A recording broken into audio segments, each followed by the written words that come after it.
Tout le monde est prêt? Tout le monde est prêt pour un petit react? Mais qui est cet homme? Qui est cet homme à l'allure si massive qui pourtant grimpe comme un petit papillon? Patron. Et moi? Petite règle, on sait qu'Armstrong est dopé. On le sait, c'est chiant, et moi je l'aime pas. Mais voilà, on fait les blagues au début sur le fait que Armstrong est dopé, et maintenant on avance.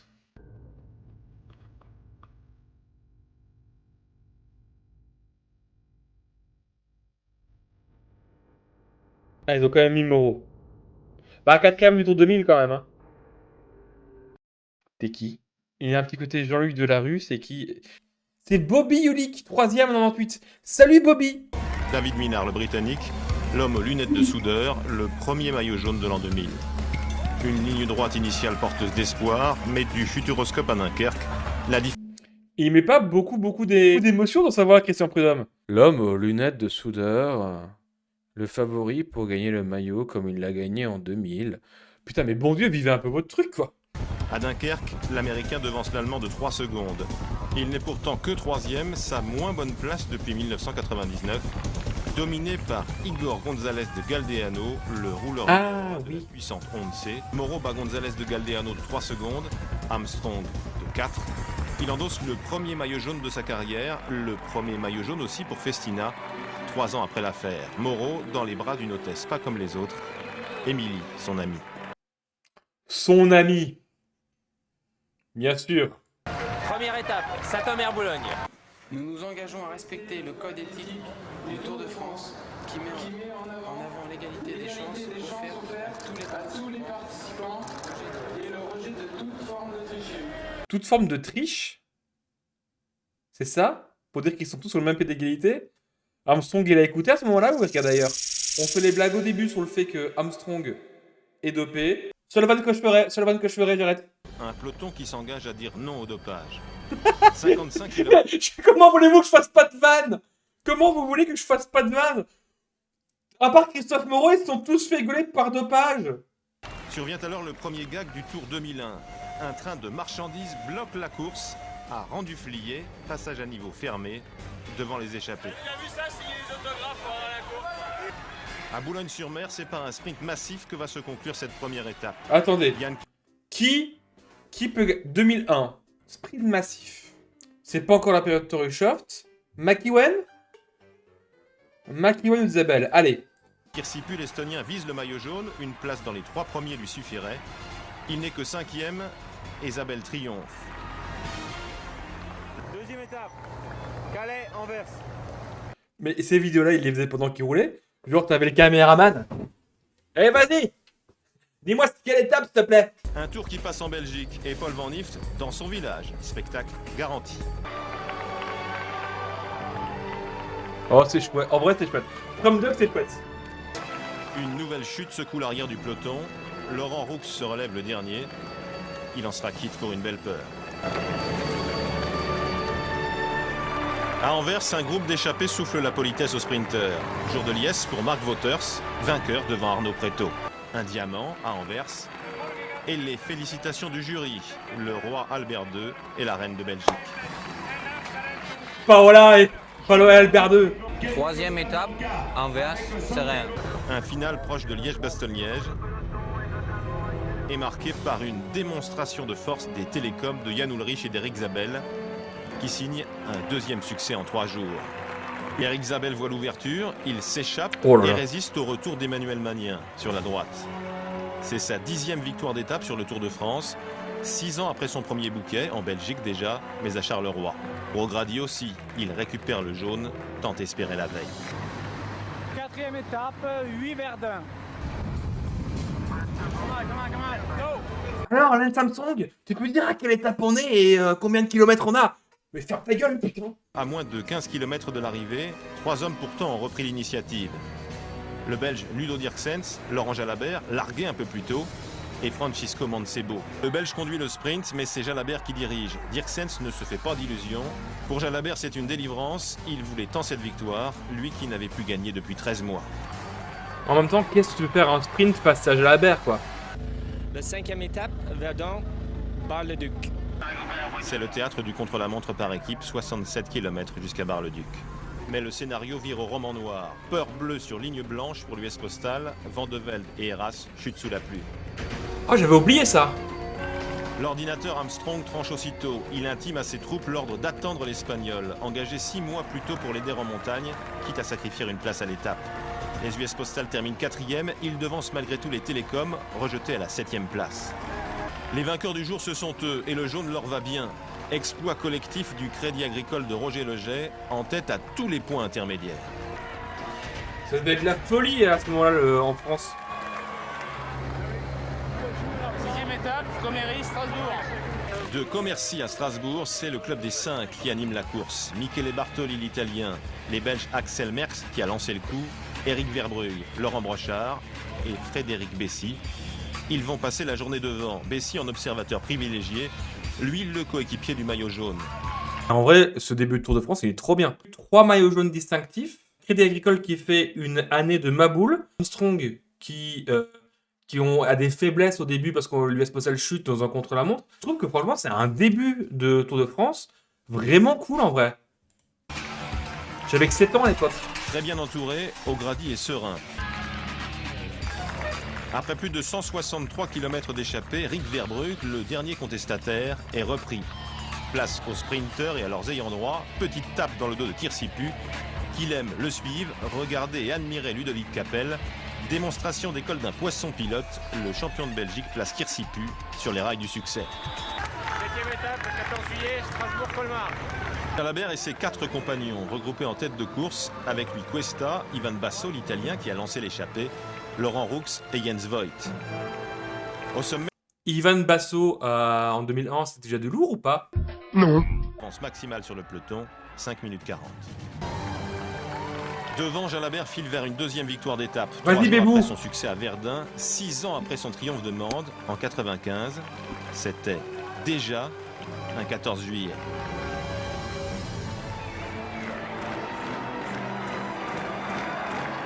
Jens Voigt règle Laurent Roux pour la deuxième place. Voigt euphorique, nouveau maillot jaune, une journée, mais pour l'éternité. Colmar, Pontellier. Tout le monde aime bien Jens Voigt. Un Quoi? temps Y a pas de exécrable hater. dans les départements du Haut-Rhin, du territoire de Belfort et du Doubs. De l'eau, propice à une échappée fleuve. Voici le coup de Pontarlier.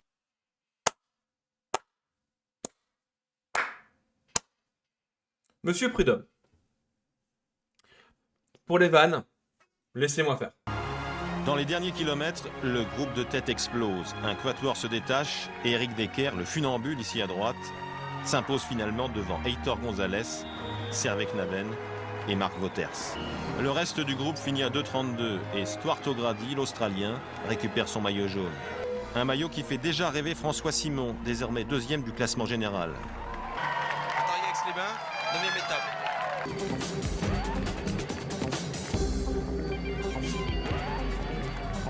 Entre Pontarlier et Aix-les-Bains, les kangourous sont encore de sortie. Les Australiens brillent sur ce Tour de France. Après O'Grady, c'est Bradley McGee qui a l'honneur des communiqués, échappé avec David Etchebarria. Ivanov s'offre la victoire à Aix-les-Bains, là où le Tour avait survécu 3 ans plus tôt. 10e étape, Aix-les-Bains, l'Alpe d'Huez. Au menu de cette 10e étape, 209 km et 3 géants du Tour, la Madeleine, le Glandon et la montée finale vers l'Alpe d'Huez. Et surprise, Lance Armstrong est au cœur du paquet, une position inhabituelle pour lui. Dans la caravane, c'est l'effervescence, supputation, interrogation. Le double vainqueur du Tour est-il vraiment en difficulté? Mon père détestait Armstrong parce qu'il disait il fait semblant d'aller mal. Je vous préviens que si quelqu'un critique Vauclair sur mon live, si quelqu'un critique Vauclair, attention. Parce que vous connaissez le Thomas gentil, mais à tout moment, il y a le Thomas Chiffon qui arrive. Et Thomas Chiffon, il ne faut pas l'énerver. Voilà. Je suis pire que Bougon dans ces cas-là. Attention. Rubiera emmène pour son patron. Rien à voir avec le tempo des télécoms dans l'école précédent. La cadence de l'espagnol préfigure une attaque de grande envergure.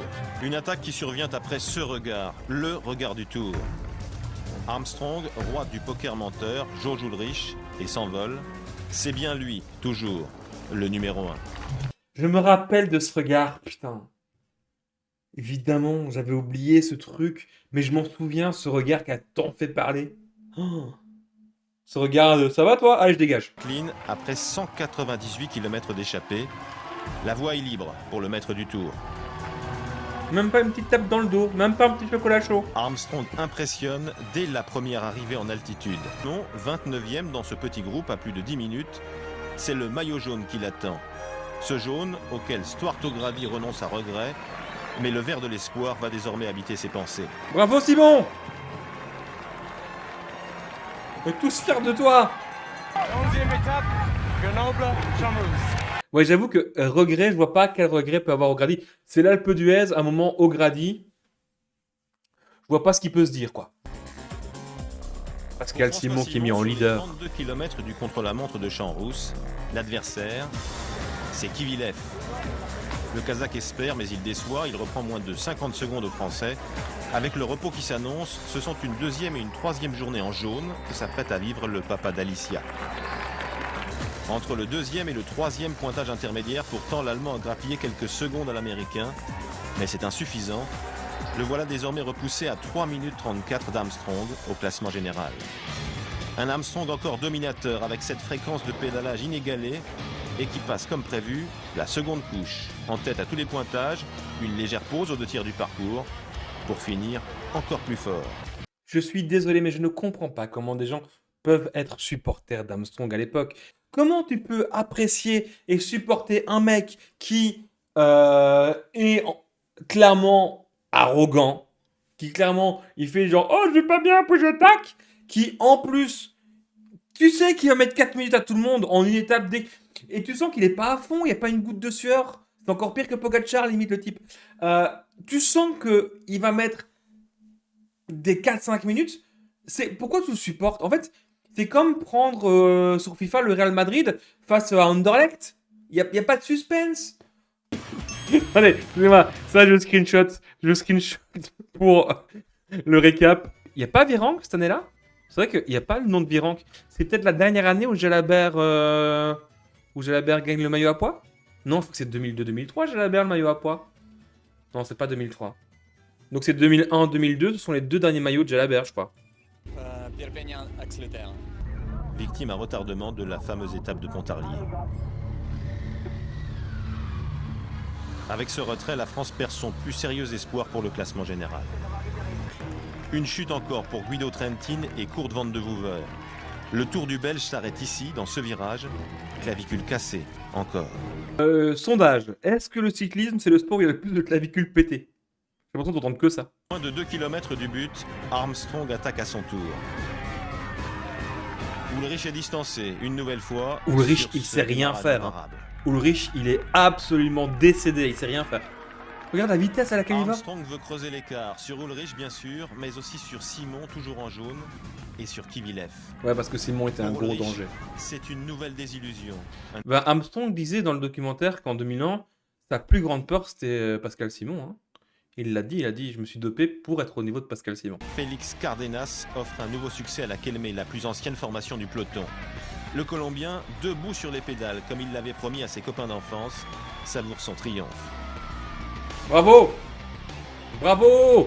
4e à Champs-Rousse, Laizeka est 2e. Oh, cette journée là! Pas ouf! On s'est fait chier dans la montée là! François Simon reste en jaune. Il s'est encore battu avec obstination. Oui, pas Pascal Simon, François Simon. Excusez-moi. Pascal Simon, il est connu, mais je sais plus ce qu'il fait. Pascal. C'est qui Pascal Simon? Mais c'est son frère! Mais c'est son frère, Pascal Simon. Il y a trop de frères dans ce truc. Au moins, les frères Schleck, on les reconnaît.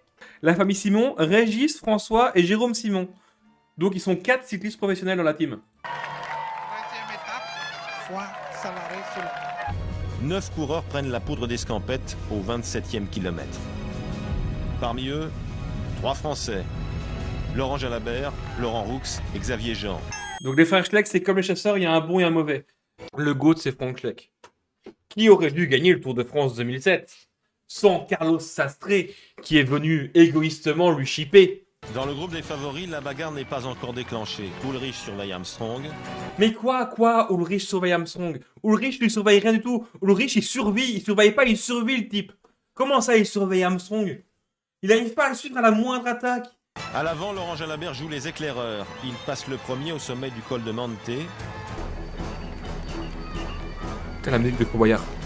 Un groupe principal qui explose dans Perresourde sous l'action de Jan Ullrich. Ah, Un excusez-moi. homme, un seul parvient à le suivre, et c'est Lance Armstrong. Non, je m'excuse pas. Pascal Richard, le Suisse, a été champion olympique en 96. Trop fou ça. Ben merci pour l'info, je savais pas. Allez. Il file tout droit et disparaît en contrebas. Salut. Armstrong est fair play, il attend son rival, mais le champion d'Allemagne a déjà repris le dessus. Il revient sur Armstrong, accompagné désormais de Kivilev et Bellocchi. Après Perresourde, Laurent Jalabert a vaincu Val-Louron, mais son avance a fondu et la fatigue le gagne. Ah putain. Il tombe à l'entrée de Saint-Lary-Soulan, à 13 km de l'arrivée. Quand il se lance à l'assaut de la dernière difficulté du jour, le groupe Armstrong-Ullrich n'a plus que 3 minutes de retard. Franchement, Jalabert, en vrai, je crois que j'ai toujours apprécié. Je crois que Jalabert, ça faisait partie des cyclistes que j'aimais bien regarder quand j'étais enfant. Je pense que quand j'étais enfant, Jalabert, ça faisait partie des gens que j'aimais bien parce qu'il avait l'air sympa. En fait, quand t'es enfant, t'aimes bien les gens parce qu'ils ont l'air sympas. Et Jalabert, il avait l'air sympa, donc j'aimais bien. Parfois critiqué pour son attentisme, l'Allemand se surpasse dans cette 13e étape. Il attaque encore, et seul Armstrong, une nouvelle fois, reste dans son sillage. Pourtant, à 6 km du but, Ullrich rend les armes, et Armstrong s'envole, comme les jours précédents, de sa pédalée implacable. Implacable, Armstrong l'est aussi pour Laurent Jalabert, 1 kilomètre plus loin. Échappée terminée pour le Français après une offensive de 162 km. 6 ans après la mort tragique de Fabio Casartelli dans la descente du Portet d'Aspet, Armstrong n'a pas oublié son ancien équipier. Index pointé vers le ciel comme lors de sa victoire à Limoges en 95. Il lui rend un nouvel hommage. Que pouvait espérer François Simon dans une telle étape, sinon résister du mieux possible? 31e à Saint-Lary, il cède son maillot jaune au numéro 1, Lance Armstrong. Voilà. Salut à tous. Passez une bonne soirée. Armstrong a gagné. Ciao, ciao. 14e étape, t'as le Lizardide. Au sommet, à 2114 mètres d'altitude, le Suisse s'adjuge le souvenir Jacques Godet devant Belly et Moncoutier. C'est quoi cette musique? On dirait une musique un peu de John Williams. Incroyable, on dirait de la magie, Harry. Enfin, what? Stefano Garzelli, l'ancien vainqueur du Giro, emmène le groupe des favoris, flanqué d'Ullrich et d'Armstrong. Et déjà, la ferveur basque préfigure l'ultime montée. Ullrich se méfie, il n'a aucune envie de rééditer sa mésaventure de la veille.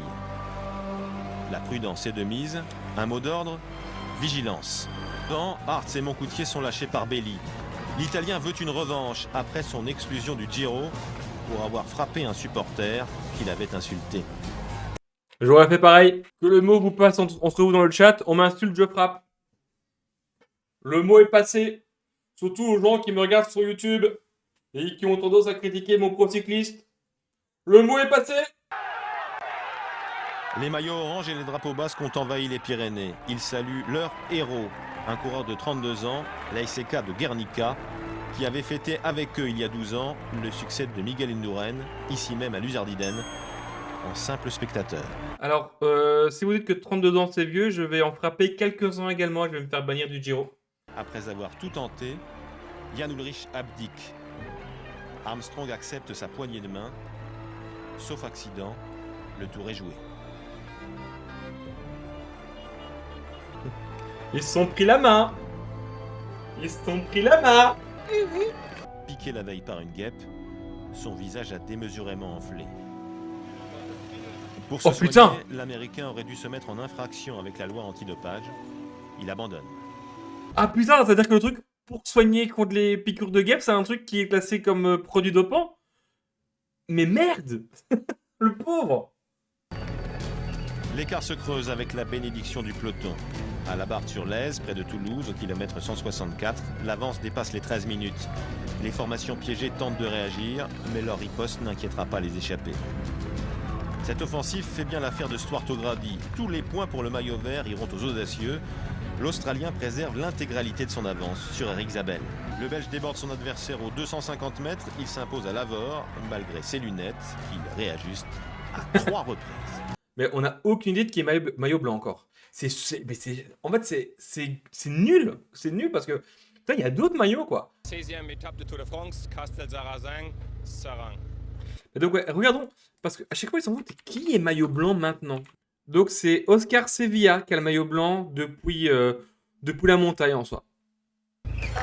Une journée qui part fort. Un passage à niveau se ferme et coupe le peloton. Le bon wagon, ils seront 7 à l'accrocher. Le bon wagon, vous l'avez? Le bon wagon, parce qu'il y a un train qui est passé. Vous l'aviez? Moi, je l'avais. À Saran, Jens Voigt n'a aucune difficulté à dominer Bradley McGee, son dernier adversaire. À 30 ans, l'Allemand va cueillir sa première victoire d'étape dans le Tour de France. Erik Zabel dispute la 8e place à O'Grady et à Nazon. Il reprend 1 point à l'Australien au classement du maillot vert. Il en reste 12. C'est un avertissement. Zabel ne renonce jamais. C'est l'année du Crédit Agricole, gars. Ils font un de ces tours, le Crédit Agricole, c'est incroyable. 7e étape, Brive-la-Gaillarde, Montluçon. Une chaleur écrasante, plus de 30 degrés, qui n'ôte pourtant pas toute forme de velléité. Un groupe de 16 coureurs se détache, avec 6 Français. 13 équipes sont représentées, mais cette fois, le peloton réagit. Écart maximal, 4 minutes 35 secondes, avant une longue chasse des équipes de sprinteurs.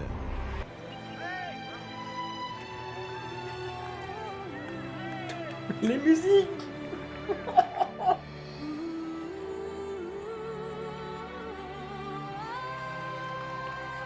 Baguet s'impose devant Pil et Belli, lui le Belge qui avait abandonné la carrière avant d'effectuer un comeback victorieux. Pour l'auto, c'est la 2e victoire en 3 jours. À Montluçon, Zvorada est 3e devant Nazon.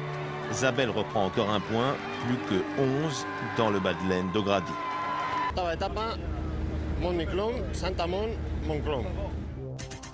Mais en fait c'était l'époque où les Tours de France c'était giga mal rythmé, quoi. C'était vraiment genre on met toutes les étapes de montagne au début, après c'est du plat, du plat, du plat. Ça devrait être une journée idéale pour les équipes de routiers sprinteurs. On pourrait évidemment compter sur quelques baroudeurs pour leur mener la vie dure. Mais sinon c'était que du plat. L'Allemand s'accroche, mais il concède 1 minute 32 secondes à Lance Armstrong, plus dominateur que jamais. Armstrong qui signe au sprint sa 4e victoire d'étape dans le Tour 2001. Il pourrait lancer pour les autres quand même. 19e étape, Orléans-Évry. Une étape taillée pour les sprinteurs avec en haut de l'affiche le match du kangourou, l'Australien Stuart O'Grady menacé par Erik Zabel dans sa quête du maillot vert. À Heathville, lors du second sprint intermédiaire, Vinokourov lance Zabel qui domine encore O'Grady. Moins 2, pour la 2e fois, il ne reste que 7 points d'avance à l'Australien. Et ce que je trouve fou, c'est que Vinokourov n'arrête pas son sprint. Donc là, le plan, c'était clairement que Vinokourov passe 2e et il n'est pas passé loin. Mais O'Grady n'a jamais eu l'intention. Je pense qu'O'Grady n'a jamais eu l'intention de dire qu'il était meilleur sprinter que Zabel. C'est juste qu'il a été plus régulier à des moments un peu compliqués en échappée. Mais O'Grady n'a pas le niveau d'un Zabel. Qui était meilleur que Zabel en termes de sprint? Bonnen, Zabel, Cipollini, c'est peut-être les 3 meilleurs sprinters. Pour moi en tout cas. Zabel prend la route de son compatriote Teutenberg et s'envole. O'Grady se faufile entre Teutenberg et Weinsteins. Il est 2e derrière Zabel qui décroche son 3e succès à Évry après Boulogne-sur-Mer et Serein. Le maillot vert de l'Australien ne tient plus qu'à 2 points. Tout se jouera dans la dernière étape. O'Grady n'est pas un sprinter, c'est juste giga polyvalent. Et en vrai, il manque à O'Grady une étape de montagne. Avec une étape de montagne, O'Grady a le maillot vert. Mais il en manque une. 20e étape, Corbeil-Essonnes, Paris-Champs-Élysées. Ils vont être foufous! Ils vont être foufous! Juste pour répondre à Alexandre qui dit que Milan les écrase maintenant, je pense que tous les sprinters, le top 10 des sprinters maintenant écrase les sprinters de l'époque, mais c'est pas la même époque. Oui, clairement, je pense que même Dely ferait sûrement un meilleur sprinter que Zabel, mais c'est pas les mêmes époques, on peut pas comparer. Les techniques ont tellement évolué entre temps.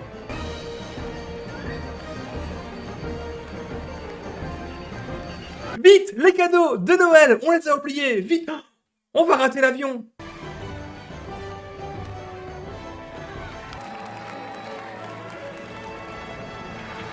Franchement, même si je trouvais les boucles Champs-Élysées giga classe, Montmartre, c'est trop bien. Voilà. Montmartre, j'ai le feeling qu'un jour, ça peut changer un Tour de France. J'ai l'impression que des secondes peuvent être gagnées là suffisamment pour changer pour avoir un truc. Ça, je dis pas que ça va arriver, mais ça peut arriver. Donc moi, Montmartre, il faut trop le garder, quoi. McGee emmène pour Casper devant les chevaux de Marly. Dernière ligne droite pour un sacre, dernière chance et apothéose pour le Tchèque Jan Zvorada, vainqueur sur les Champs-Élysées. Zabel est 2e devant O'Grady, battu sur le fil. À 32 ans, Zvorada signe sa 59e victoire professionnelle, la plus belle sans doute.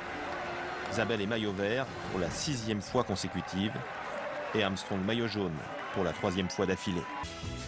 On a tout le classement. Oh, c'est trop bien ça. Et Simon, 6e, quand même, beau gosse.